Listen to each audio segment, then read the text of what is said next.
primer lugar, agradezco mucho la invitación a participar en este espacio. Les pido disculpas por el estado de mi voz, que está últimamente un poco reticente, pero bueno, espero que no me dé problemas para terminar. En realidad, la exposición que yo tengo para hoy, hasta cierto punto creo que nos ofrece una visión un poco complementaria de lo que se ha comentado hasta ahora, puesto que nosotros abordamos el tema de las industrias culturales y creativas desde la óptica de su participación en la promoción del desarrollo, entendido en un sentido amplio como desarrollo humano y como parte del mandato que tenemos como Agencia de Cooperación Internacional para el Desarrollo. Entonces, me gustaría en primer lugar comentar un poco cuál es el abordaje que desde la agencia hacemos en relación a las industrias culturales y posteriormente comentar un par de ideas en relación al concepto de redes. Bueno, a veces uno en estos ámbitos termina cayendo en las obviedades, pero yo creo que hay ciertas cosas que constituyen puntos de partida y que es bueno comentar un poco, ¿no? La definición, o una de las definiciones que nosotros tomamos como referencia cuando nos planteamos el abordaje de las industrias culturales y creativas, es la de UNESCO, que las entiende como aquellos sectores de actividad que tienen como objeto principal la creatividad en la producción o reproducción, la promoción, la difusión y la comercialización de bienes, servicios y actividades de contenido cultural, artístico o patrimonial. Es decir, partimos de una definición muy amplia, porque entendemos también que, desde nuestra perspectiva, lo que procuramos es promover aquellas iniciativas que de alguna manera contribuyen desde el ámbito de la cultura no solamente a la generación de empleos y a la generación de crecimiento económico, sino también a todos esos otros intangibles asociados a las mismas. En este sentido, entendemos que cuando hablamos de las industrias culturales y creativas es fundamental tener en cuenta su doble naturaleza. Por un lado, desde el punto de vista de su contribución al desarrollo económico, por cuanto es una actividad que genera ingresos y genera puestos de trabajo, pero también desde su dimensión cultural, en cuanto generadoras de valores, de sentidos, de imaginarios, de identidades y de una serie de externalidades que entendemos que pueden ser positivas y coadyuvar al propio proceso de desarrollo en temas como la cohesión social, la autoestima o incluso esas sinergias que se han comentado ya en la mesa con otros ámbitos, como pueda ser el de la innovación entendida en sentido amplio o el de las tecnologías de la información y el conocimiento. Al mismo tiempo, vemos que hay una intersección no siempre fácil de solventar entre el ámbito, digamos, de la economía en un sentido productivo y de búsqueda del crecimiento económico, entre la propia cultura y entre el derecho, sobre todo en lo que tiene que ver con la regulación de los derechos de autor y derechos conexos de propiedad intelectual, que en nuestro ámbito es especialmente significativa, puesto que en muchos de los países con los que trabajamos todo el tema de la piratería y de la economía informal es muy fuerte, ¿no? Al mismo tiempo, el ámbito de las industrias culturales y creativas en las últimas décadas se está perfilando como un pilar de referencia en lo que podríamos llamar la economía creativa, que es un sector en expansión y es un sector que pensamos que en varios de los países con los que nosotros trabajamos, que son países en desarrollo, receptores de ayuda oficial, es un ámbito con mucho potencial, no solo por lo que pueda representar en porcentaje respecto del PIB o de la creación de empleo, sino por la propia tendencia de crecimiento del sector en muchos de estos países,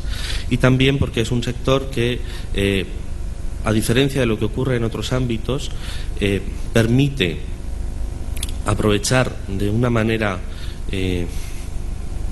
menos desigual los conocimientos y capacidades endógenos, es decir, los que ya existen en los propios países. Muchos de los países con los que nosotros trabajamos tienen indicadores más negativos cuando hablamos de otros ámbitos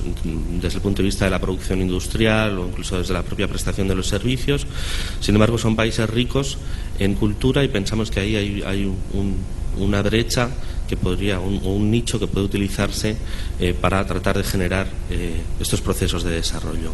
Además, como ya se ha comentado aquí, en muchas ocasiones las industrias creativas y culturales permiten establecer una conexión bastante clara con el desarrollo local, entendido como desarrollo a escala municipal o regional, que es uno de los ámbitos de trabajo que para nosotros también son importantes, y por su proximidad a los ciudadanos pensamos que es justamente en el ámbito local donde a veces es más fácil contribuir a generar estos procesos de los que hablaba antes vinculados a los intangibles de la cultura. Además, dada la diversidad de actividades que podemos englobar dentro de las industrias culturales y creativas, es un sector que puede contribuir a la generación o a la diversificación del tejido económico ya existente. Tiene el tema de las externalidades positivas que ya he comentado. Desde nuestro ámbito de trabajo nos permite además abordarlo con diversas perspectivas que son complementarias de otros abordajes que hacemos en Cooperación para el Desarrollo, como por ejemplo proyectos con un marcado enfoque de género, proyectos dirigidos a determinados colectivos o minorías étnicas o culturales, en los que también hay un potencial de trabajo desde esta perspectiva. Y además se trata de un ámbito que en muchas ocasiones requiere de una mayor intensidad en trabajo que en capital, lo cual en países en los que no siempre el acceso al capital es fácil, puede ser también una vía de diversificación económica. Y por otra parte, bueno, pues entendemos que también es fundamental en este sentido procurar garantizar la libertad de creación y la promoción de la diversidad, ¿no? Entendiendo, como comentaba al principio, para nosotros el desarrollo no es solamente desarrollo económico, sino que es desarrollo humano en un sentido amplio. Entonces, todo lo que tiene que ver con la ampliación del ejercicio de los derechos culturales, tanto en la producción como en el acceso a los bienes culturales de los diferentes individuos y colectivos, nos parece fundamental. Entonces, bueno, a partir un poco de esa caracterización de cómo entendemos nosotros el sector, el mandato de la agencia se concentra o se condensa en dos documentos principales. Uno es el Plan Director de la Cooperación Española. Nuestros planes directores son planes directores cuatrienales. El actual tiene una vigencia de 2009 a 2012, en los que se establecen las grandes prioridades sectoriales, geográficas e instrumentales para los diferentes agentes de la cooperación española. En lo que respecta al sector de cultura y desarrollo, que es el sector en el que yo trabajo, el objetivo general que nos plantea el plan director es fomentar las oportunidades y capacidades culturales, materiales e inmateriales de las personas y comunidades como elementos sustanciales del desarrollo humano y sostenible. Dentro de este gran objetivo general en el cual marcamos nosotros el trabajo en el ámbito de las industrias culturales y creativas. A su vez se desglosa en tres objetivos específicos. En los tres entendemos que está presente este trabajo. En principio, el objetivo número 2, que es el de fomentar el desarrollo económico desde el sector cultural, es el que en principio nos permitiría un abordaje como más directo, partiendo de esta lógica de entendiéndolos como ámbitos de creación, de riqueza y de empleo, pero también pensamos que es muy importante el objetivo específico número 1, que es el que tiene que ver con la cohesión social y con la institucionalidad y las políticas públicas inclusivas y la articulación del tejido social, y con el objetivo específico número 3, que es el que tiene que ver con los derechos culturales. A su vez, la estrategia de cultura y desarrollo de la cooperación española, que es la estrategia en este ámbito sectorial, nos plantea también una serie de líneas de trabajo. Una vez más, la línea de trabajo número 3, que es la dimensión económica de la cultura en su contribución al desarrollo, es uno de los ámbitos en los que se enfoca el trabajo en industrias culturales y creativas, pero también entendemos que no debemos de perder de vista otras de las líneas estratégicas relacionadas con ella, como es la línea de formación de capital humano para la gestión cultural, la línea de gestión sostenible del patrimonio cultural para el desarrollo, la línea estratégica de relaciones entre comunicación y cultura con impacto en desarrollo, o el impulso a los procesos de reconocimiento de los derechos culturales. O sea, en el fondo podríamos casi pensar en una especie de línea transversal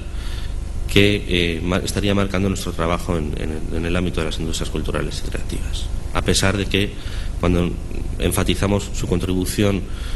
al desarrollo económico nos centremos en la línea estratégica número 3. Bueno, algunos de los retos que se nos plantean en nuestro trabajo en este ámbito. Bueno, pues por un lado, la importancia de conocer y comprender los diferentes contextos en los que trabajamos. La Agencia Española de Cooperación Internacional para el Desarrollo trabaja en más de 50 países, en América Latina, África subsahariana, Mediterráneo y mundo árabe, Asia Oriental, en los que existen importantes diferencias económicas entre unos países y otros, también diferencias a la hora de la articulación política y social, de los niveles de institucionalidad, de las propias pautas culturales. Entonces, para nosotros, comprender cuáles son los diferentes contextos en los que estamos trabajando en este ámbito es fundamental. Y en ese sentido, uno de los desafíos con los que nos encontramos es, en ocasiones, la falta de datos o las dificultades para poder comparar unos datos con otros, puesto que la propia definición de industrias culturales es distinta a nivel estadístico en unos países y en otros, los modos de recolección de los datos también, no siempre tenemos una información suficientemente detallada.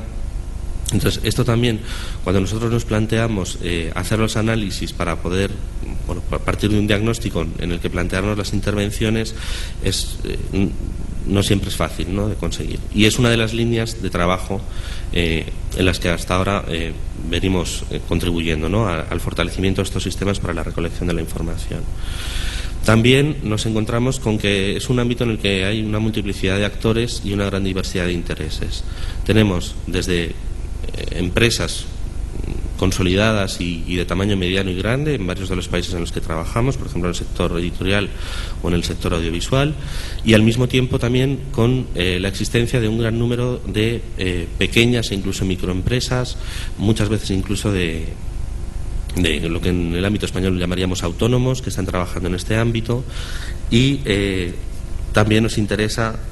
precisamente porque uno de nuestros objetivos es el combate contra la pobreza y la generación del desarrollo, trabajar con estos sectores más débiles o más vulnerables en ese sentido, ¿no? Entonces, el tipo de enfoque o el tipo de políticas que estemos promoviendo debe tener en cuenta esta diversidad de actores y de intereses. También en muchos casos, sobre todo cuando hablamos de estos pequeños empresarios, es muy difícil el acceso al crédito, y es una de las líneas en las que actualmente venimos pensando cómo trabajar desde el ámbito de la cooperación internacional. Y luego, pues el tema de los públicos y los mercados. En varios de los países en los que nosotros trabajamos, no solo nos encontramos con una dificultad o con una insuficiencia de acceso de esas producciones a los públicos locales, sino también con dificultades después en la distribución desde el punto de vista de los mercados globales. Si nosotros estamos apostando por las industrias culturales como un motor de desarrollo, ahí hay unos aspectos bastante delicados que tienen que ver con todo lo que está relacionado con las exportaciones, con la regulación de los derechos de propiedad intelectual a nivel internacional, con el proteccionismo. Entonces, bueno, es un ámbito bastante complejo, pero que es casi como una parte final